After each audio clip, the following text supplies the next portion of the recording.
صفحہ نمبر 316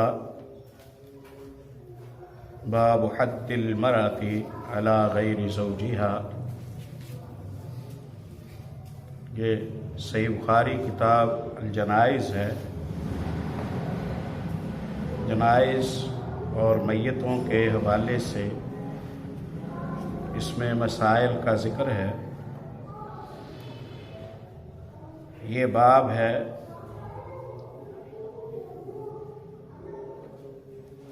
سوگ کے متعلق۔ جب کسی عورت کا خاوند وفات پا جائے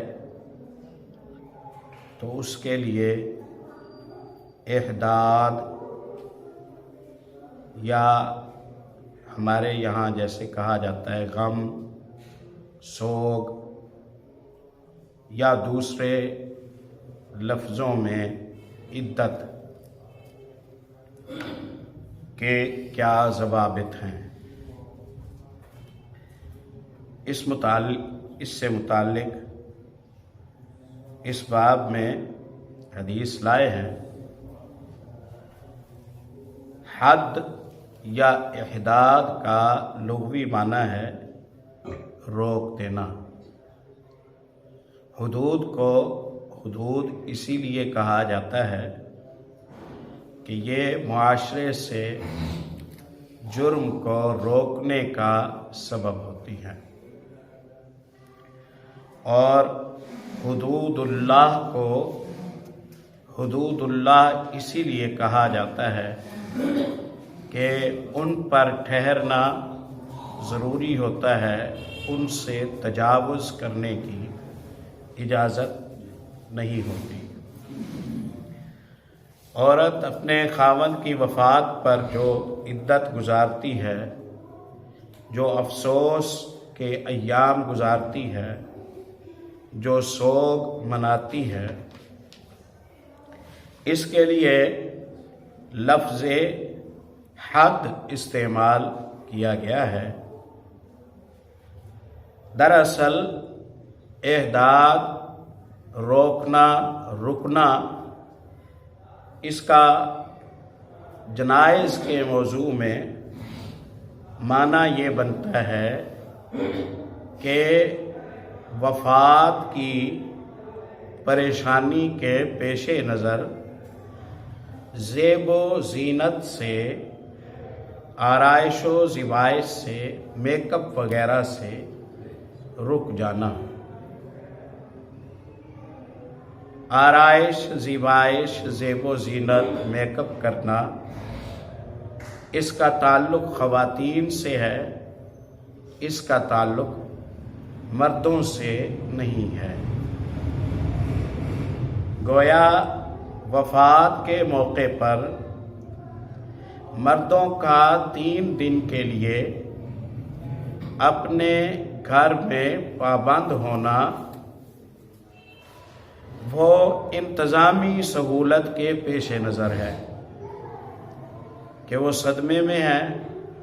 اقربا، دوست، احباب، محلے دار، دور قریب والے لوگ وہ تسلی اور تعزیت کے لیے آئیں گے، اور گھر کے مرد اپنے اپنے کاموں پر، اپنے اپنے دفتروں میں، اپنی اپنی ذمہ داریوں میں گئے ہوئے ہوں گے۔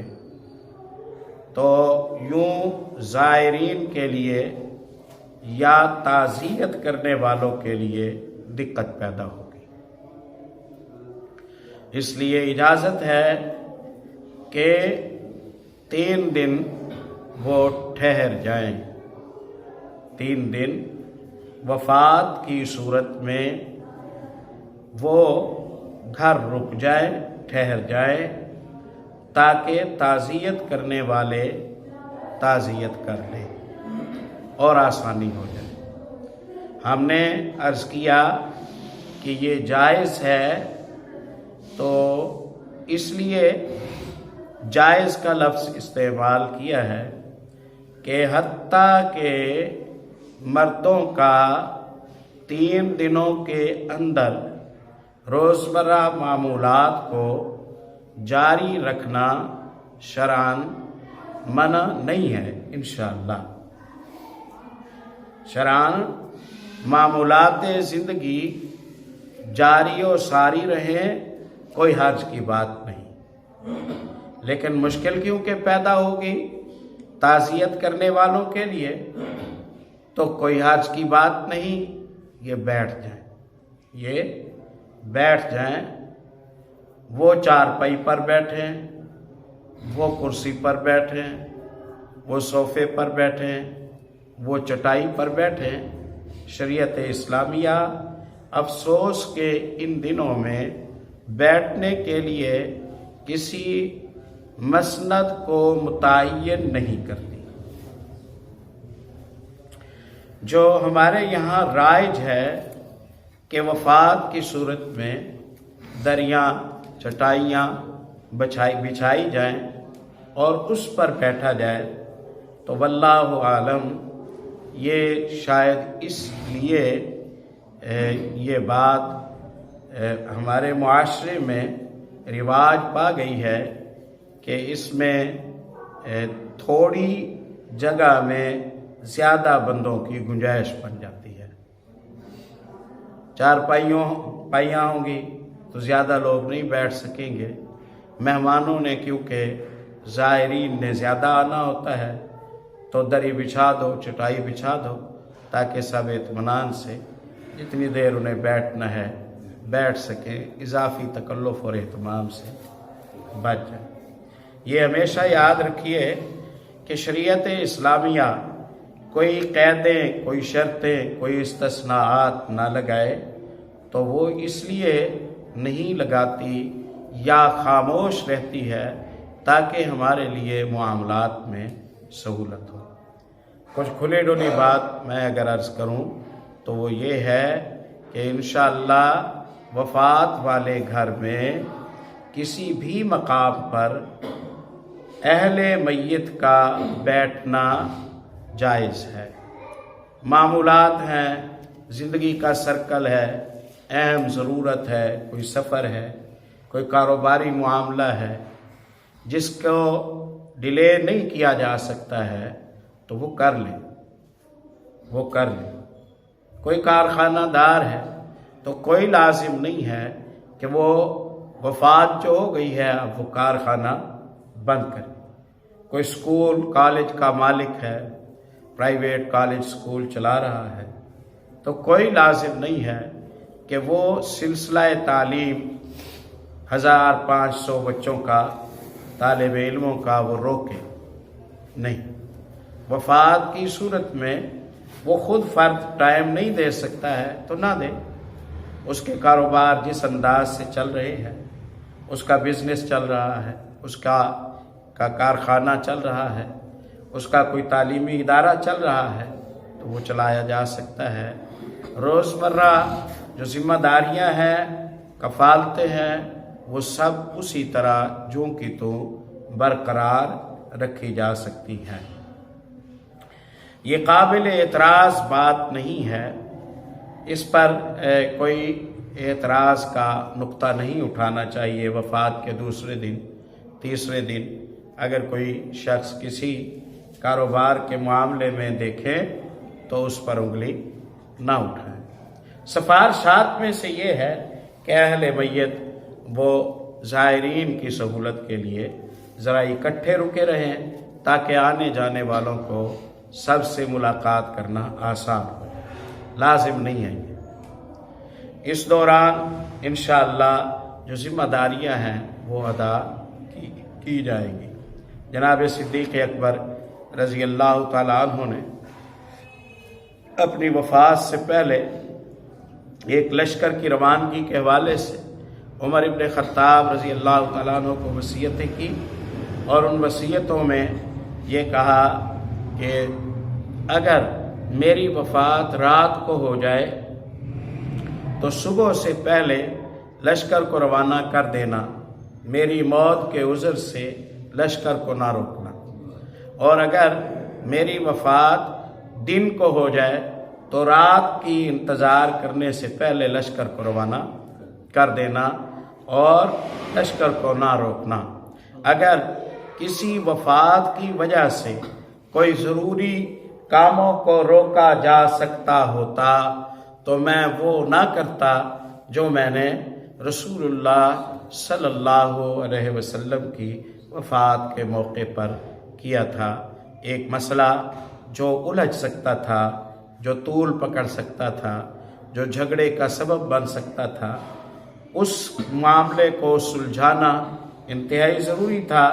نبی کریم صلی اللہ علیہ وسلم کی تدفین سے قبل ہی ابو بکر صدیق رضی اللہ تعالیٰ عنہ نے ذمہ دارانہ خیر خواہانہ طور پر اس مسئلے کا حل کیا، اور اس اعتبار سے انہوں نے امت مسلمہ پر بہت بڑا احسان کیا کہ امت مسلمہ ایک مسلسل جنگ سے محفوظ ہو گئی، ایک مسلسل جنگ سے امت مسلمہ محفوظ ہو گئی۔ اور جو خواتین کے لیے ہے تو کسی کی بھی وفات کے غم میں وہ ترک زینت اور آرائش و زیبائش سے، غم کی وجہ سے، شوق کی وجہ سے 3 دن سے زیادہ دور رہنے کی مجاز نہیں ہے، جیسے کہ یہاں حدیث میں آیا ہے۔ ہاں البتہ اگر کسی خاتون کا خامد وفات پا جائے تو وہ عدت میں 4 ماہ اور 10 دن گزارے گی۔ 4 ماہ 10 دن کی اس کی جو عدت ہے، اس عدت کو یہاں احداد کہا گیا ہے۔ عورت زیب و زینت نہ کرے۔ عرب معاشرے میں عورت اپنے خاوند کی وفات کے بعد عدت گزار کر زیب و زینت کرتی تو یہ اس بات کی علامت سمجھی جاتی کہ یہ عورت اب آئندہ گھر بسانے کے حوالے سے اپنی عدت کی پابندی سے باہر آ چکی ہے۔ گویا کوئی اسے پیغام نکاح دینا چاہتا ہے، اس کے ذریعے اپنا گھر بسانا چاہتا ہے، تو وہ اب یہ جان لے کہ عدت کی پابندی ختم ہو چکی ہے۔ ترک زینت اس بات کی علامت ہوتا تھا کہ ابھی عورت عدت میں ہے، اور زیب و زینت کا کرنا اس بات کی علامت ہوتا تھا کہ ایام عدت اپنی انتہا کو پہنچ چکے ہیں۔ عورت کا عدت کے دوران اسی گھر میں ٹھہرنا ضروری ہے جہاں وہ تھی اور اس کے خاوند کی وفات ہوئی۔ یہ عدت کا دورانیہ 4 ماہ اور 10 دن قرآن پاک نے متعین کیا ہے۔ والذین یتوفون منکم ویذرون ازواجا یتربصن بانفسہن 4 اشہر و10، جن کے خاوند فوت ہو جائیں وہ 4 ماہ 10 دن تک وہ اپنے آپ کو روک کے رکھیں، یعنی زیب و زینت سے روک کے رکھیں، نیا نکاح کرنے سے روک کے رکھیں، نکاح کا پیغام لینے دینے سے روک کے رکھیں، نکاح کے حوالے سے ہاں نہ کرنے پروسیس میں آنے سے اپنے آپ کو روکے رکھیں۔ 4 ماہ 10 دن گزر جائیں، اب اس کے بعد انہیں پیغام نکاح دیا جا سکتا ہے۔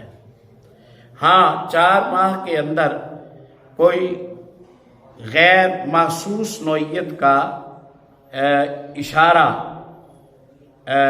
جس میں کوئی صراحت نہ ہو، جس میں کسی قسم کی کوئی خدشات کی راہ نہ کھلتی ہو، جس میں کوئی کھلی ڈلی بات نہ ہو، اس طرح کا اشارہ دینا اس حد تک رخصت ہے۔ مثلا جس گھر میں کسی شخص کی وفات ہوئی ہے، اب وہ بیوہ ہے اس کی خاتون، تو اس خاتون کے والدین یا بھائیوں کے سامنے کوئی گھرانہ کہے کہ ہم اپنے فلاں بچے کے لیے کوئی مناسب رشتہ دیکھ رہے ہیں، آپ دعا کریں اللہ کوئی صورت پیدا کر دے۔ یہ اشارہ ہوگا کہ اگر آپ تلاش میں ہیں تو تلاش میں ہم بھی ہیں، بس یہ اس نوعیت کا اشارہ ہوگا جس سے نہ تو کھلی ڈلی بات ہوگی اور نہ کسی بے حیائی کا راستہ نکلے گا، نہ کوئی ہاں نہ ہوگی، لیکن ایک بات پہنچ جائے گی، اس طرح کا اشارہ۔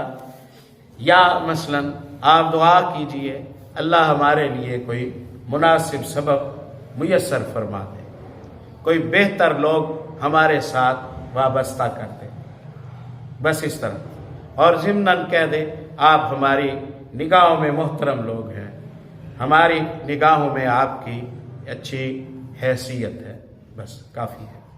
اس نوعیت کی بات کرنے کی دوران عدت واللہ عالم رخصت ہے، دوران عدت اس نوعیت کی گفتگو کرنے کی رخصت ہے۔ عدت میں ترک زینت کا معنی یہ ہے کہ وہ میک اپ نہ کرے، وہ سرما نہ لگائے، وہ جو ادوات ہے، سرخی ہے وغیرہ وغیرہ، ان چیزوں سے وہ اجتناب کرے، وہ مزین اور عروسی نوعیت کے لباس نہ پہنے، وہ ان چیزوں سے اجتناب کرے۔ یہ معنی نہیں ہے کہ وہ 4 ماہ 10 دن کے دوران نہائے نہ، متعفن ہو جائے، ناپاک رہے، نعوذ باللہ، میلی کچیلی رہے، وہ نہائے دھوئے، صاف ستھری رہے، پاکیزہ و طاہر رہے، اپنی ذمہ داریاں جو شرعی ہیں وہ سب پوری کرے، البتہ اضافی آرائش و زیبائش سے وہ پرہیز کرے گی، اضافی آرائش و زیبائش سے وہ پرہیز کرے گی۔ میں نے پچھلے کسی درس میں ذکر کیا تھا کہ ایک خاتون نے نبی کریم صلی اللہ علیہ وسلم سے آ کے عرض کیا کہ میری بچی کے قامت کی وفات ہو گئی ہے، اس کی آنکھ میں تکلیف ہے، آپ اجازت دیجئے کہ ہم سرما اسے لگائیں، سرما بطور علاج۔ تو آپ صلی اللہ علیہ وسلم نے اجازت نہ دی۔ بار بار جب انہوں نے اس بات کی درخواست کی کہ بچی کی بینائی ضائع ہونے کا خطرہ ہے، سخت تکلیف اور پریشانی میں ہے، تو آپ صلی اللہ علیہ وسلم نے بعض طرق حدیث میں آتا ہے، آپ صلی اللہ علیہ وسلم نے اس قدر اجازت دی کہ رات کو ایسی مجبوری کی صورت میں وہ سرما لگا لے اور صبح اٹھتے ہی اچھی طرح وہ اس سرمے کو آنکھوں سے نکال لے، صاف کر لے، تاکہ سرما بطور علاج تو ہو، بطور آرائش و زیبائش نہ ہو۔ اس قدر آپ صلی اللہ علیہ وسلم نے اجازت دی ہے۔ اور سرمے میں بات چلی ہے تو کتنی ہی ایسی ورائٹیاں آتی ہیں، حتیٰ کہ اسمد میں بھی ایسا سرما پایا جاتا ہے کہ جس کا کلر وہ آنکھوں میں نظر نہیں آتا اور وہ علاج کا کام کرتا ہے۔ رسول اللہ صلی اللہ علیہ وسلم فرماتے ہیں اسمد کو اپنایا کرو، اسمد کے ذریعے بینائی تیز ہوتی ہے، آنکھیں یعنی روشن ہوتی ہیں، اور بھووں کے بال، پلکوں کے بھووں کے جو بال ہیں یہ اگانے کا یہ سبب بنتا ہے۔ گویا جو آنکھ اور اس کے متعلقہ اعضاء ہے، اسمد ان اعضاء کو طاقت دیتا ہے، اسمد ان اعضاء کو طاقت دیتا ہے۔ اور نبی کریم صلی اللہ علیہ وسلم نے جیسے فرمایا بعین ہی اسی طرح پریکٹیکل میں اسے دیکھا جا سکتا ہے۔ میں شوگر کا مریض ہوں، آپ جانتے ہیں، میں بعض دفعہ بینائی انتہائی کمزور محسوس ہوتی ہے، بوجھ پڑتا ہے، تو میں 3 4 دن 5 دن اس میں تسلسل کے ساتھ اگر لگا لوں تو اس کے بعد واضح آنکھوں میں قوت، روشنی، بینائی اور فرق الحمدللہ محسوس ہوتا ہے۔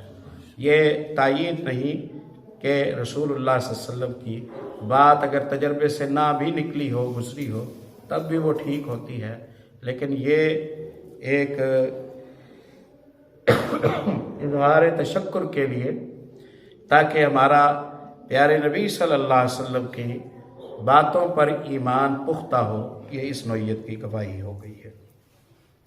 4 ماہ اور 10 دن عورت کے لیے جو عدت ہے، اس عدت کو وہ اسی گھر میں گزارے گی، ہاں کوئی ایسا عذر ہے وہ وہاں محفوظ نہیں ہے، وہاں اس کے ساتھ رہنے والا کوئی نہیں ہے، محارم وہاں نہیں ہے، اسے منتقل کرنے کی ضرورت ہے، ورنہ وہ یہاں 4 ماہ 10 دن مشقت ہوگی، یا اس کے ساتھ کسی فیملی کو ڈیوٹی دینی پڑے گی، یا کسی کو کام کاج، بھائی کو، والد کو چھوڑ کر بیٹھنا پڑے گا۔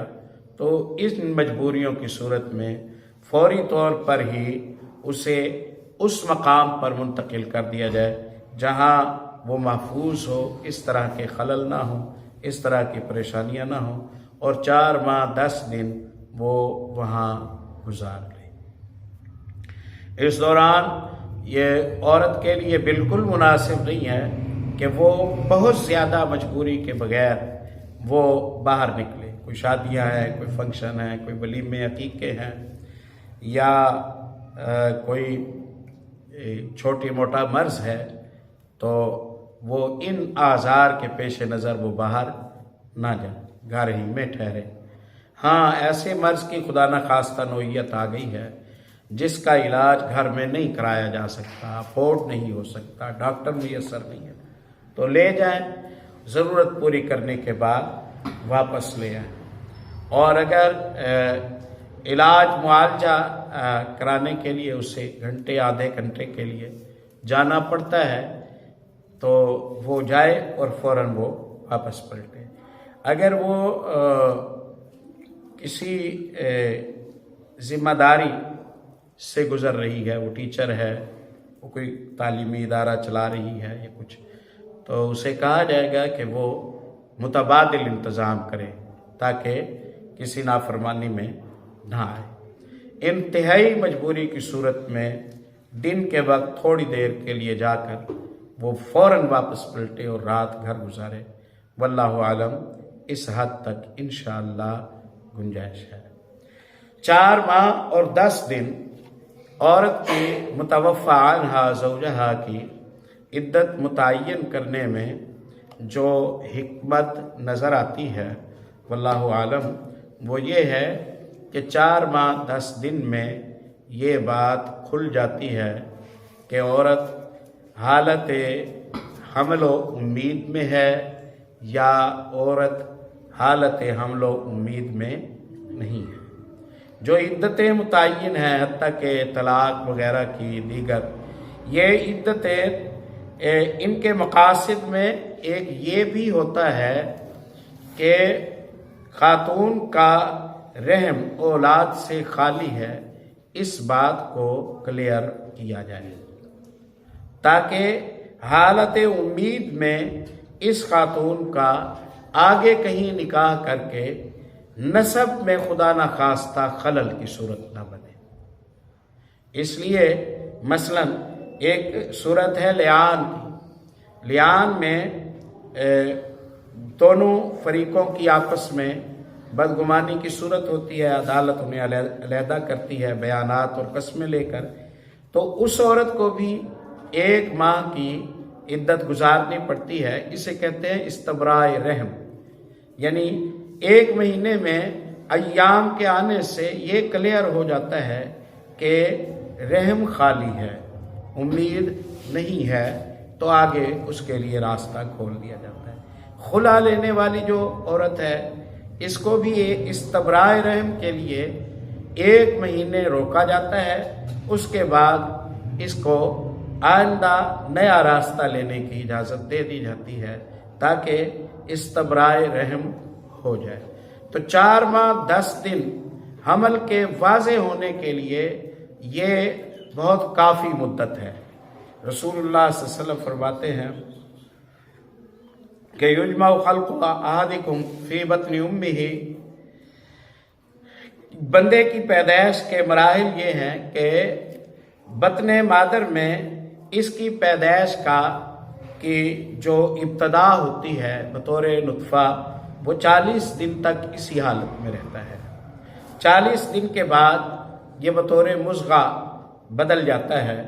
40 دن 80 ہو گئے، پھر اگلے 40 دن تک یہ علقہ کی صورت میں بدل جاتا ہے، نطفہ قطرہ ہے اور علقہ جمع ہوا خون ہے اور مضغہ چبایا ہوا گوشت جیسے ہوتا ہے اس نوعیت کا۔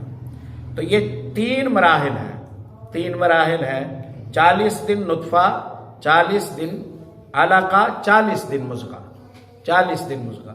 اس 40 یعنی 4 ماہ میں، 4 مہینوں میں خلق بنی آدم پوری ہو جاتی ہے، اعضاء تیار ہو جاتے ہیں، اور اللہ رب العزت کے حکم سے اس کا مذکر مؤنث بیٹا بیٹی ہونا، اس کا ماں باپ میں سے جس پر اس نے جانا ہے، اس کا اجل، اس کی خوش نصیبی بد نصیبی، اس کی عمر، یہ ساری باتیں رسول اللہ صلی اللہ علیہ وسلم فرماتے ہیں لکھ لی جاتی ہیں۔ 4 ماہ اور 10 دن احتیاط کے ہیں، اور ان 10 دنوں میں خود بچے کی ماں محسوس کر لیتی ہے کہ صورتحال کیا ہے۔ بس یہ کلیئر ہونے کے بعد کہ رحم مادر خالی ہے، اب عدت ختم ہو گئی، گویا اب پیغام نکاح کی صورت باقی ہے۔ اور اگر 4 ماہ 10 دن گزرنے کے بعد یہ واضح ہو گیا کہ یہ خاتون امید اور توقع سے ہے، تو اس صورت میں اب عدت وضع حمل بنے گی، یعنی اولاد کی پیدائش ہوگی، وہ اس پیدائش سے فارغ ہوگی تو وہ الگ راستہ لینے کی مجاز ہوگی۔ تو باب حد المرأة علی غیر زوجہا، اس باب میں ہم بیان کریں گے کہ عورت وفات کی صورت میں کتنی مدت کے لیے ترک زینت کرے، سوگ منائے، غم منائے، زیب و زینت نہ کرے، نکاح پیغام نکاح سے رکی رہے۔ اور اس باب میں ہم ان خواتین کے متعلق بتائیں گے جو خواتین میت کے دیگر رشتہ داروں میں سے، میت کی ماں ہے، میت کی بیٹی ہے، میت کی بہن ہے، میت کی چچی پھوپھی ہے، میت کے متعلقین میں سے ہے، اس کی زوجہ نہیں ہے، کیونکہ زوجہ کا مسئلہ 4 ماہ 10 دن کا ہے اور باقی خواتین کا مسئلہ 3 دن کا ہے، راویہ ام المومنین ام حبیبہ رضی اللہ تعالی عنہ ہے۔ ام المومنین ام حبیبہ رضی اللہ تعالی عنہ سیدنا ابو سفیان رضی اللہ تعالی عنہ کی بیٹی ہے، صاحبۃ الہجرتین ہے۔ انہوں نے اپنے خامد کے ساتھ حبشہ کی طرف ہجرت کی، بدقسمتی سے ان کا خامد حبشہ جا کر مرتد ہو کر عیسائیت کی طرف چلا گیا اور اس کی موت ہوئی۔ یہ اس کے عقد نکاح سے نکل آئی۔ اس وقت تک احکام نہیں آئے تھے ابھی کہ مشرکین کے ساتھ مسلمانوں کا نکاح نہیں ہو سکتا ہے۔ یہ شروع بعثت کے ابتدائی ایام کی بات ہے۔ 590 میں حبشہ کی طرف ہجرت یا 690 میں ہوئی تھی، تو یہ وہاں اپنے خاوند کے ہمراہ گئی تھی اور پھر خاوند کے بغیر رہ گئی۔ یوں انہوں نے باقی ایام اپنی حیات کے وہاں گزارے۔ جب نبی کریم صلی اللہ علیہ وسلم کا شاہ حبش نجاشی کے ساتھ خط و کتابت کا سلسلہ چلا اور شاہ حبش مسلمان ہو گئے، تو آپ صلی اللہ علیہ وسلم نے خط کے ذریعے شاہ حبش کو یہ پیغام بھیجا کہ ام حبیبہ بنت ابی سفیان رضی اللہ عنہما سے موافقت لیں اگر وہ رضامند ہوں تو ان کا نکاح محمد رسول اللہ صلی اللہ علیہ وسلم سے کر دیں، ان کا نکاح محمد رسول اللہ صلی اللہ علیہ وسلم سے کر دیں۔ شاہ حبش نے ام المومنین ام حبیبہ رضی اللہ تعالی عنہا سے موافقت لی، رضامندی لی۔ ان کی موافقت لینے پر شاہ حبش نے نبی پاک صلی اللہ علیہ وسلم کے ساتھ نکاح ام حبیبہ رضی اللہ تعالی عنہا کا کر دیا۔ یہاں یہ نہیں کہا جائے گا کہ ولی کی اجازت کے بغیر یہ نکاح ہوا ہے۔ رسول اللہ صلی اللہ علیہ وسلم فرمایا کرتے تھے کہ میں اس کا ولی ہوں جس کا کوئی ولی نہ ہو، میں اس کا ولی ہوں جس کا کوئی ولی نہ ہو۔ اور ام حبیبہ رضی اللہ تعالی عنہ کے والد محترم ان دنوں مسلمان نہیں ہوئے تھے اور غیر مسلم مسلمہ کا ولی نہیں بن سکتا،